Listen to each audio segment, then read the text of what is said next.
If you grew up in the hood, there's probably one thing that you probably noticed when it comes to the idea of financial freedom, and that is someone is always offering a get-rich-quick scheme. And for some godforsaken reason, it's always a pyramid scheme. And I, for one, have lost many good people to these groups. And it blows my mind that people still fall for it. So I gave it some deep thought and realized why and how they do it. And one of the first things I discovered is that they always come to the poor neighborhoods because it's easy to prey on the financially desperate. I mean, when you're eating a mayonnaise sandwich and drinking sugar water, you're more open to trying new things if it gets you out of your situation.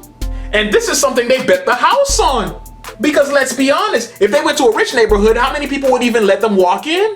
Hell, they probably wouldn't even get past the guard gate.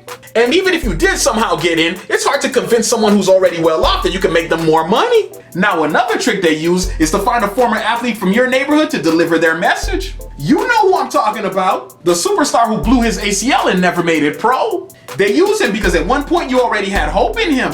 And they're trying to rekindle that emotion. They just throw him in a nice suit and pedal him in front of you. It makes you think, damn, I thought his life was over after sports, but he found a way to be successful. And that makes you imagine how easy it would be for you to pull it off, not knowing that they're about to rob you blind. Also, they're slick on the way they deliver information. They are the masters at leaving out details. For example, they'll say, if you're serious about making money, show up to this location. And when you say, what is it about? They'll just say it's a business opportunity, knowing damn well it's a cult. Only thing missing is the robes and the candles. It's like they read every book on the art of manipulation. If anything, they should go into politics. But no, they want to hang out around the hood. I also noticed that sometimes they'll have a suburban guy who acts like he's hip to the culture. He'll come in with a Rolex and some drip around his neck. He'll tell you how he just came from Dubai and how he has 3 mansions around the United States. This to me is the scammer outfit.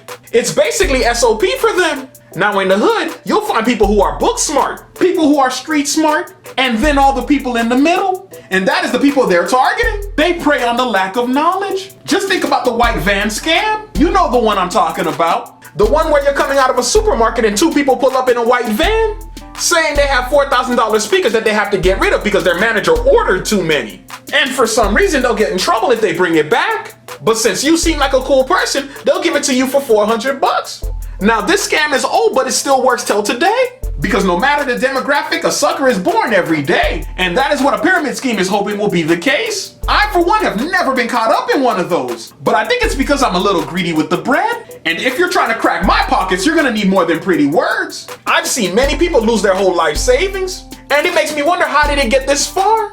Did nobody in your family try to stop you? Well, as a community, I think it's time we gang up on them.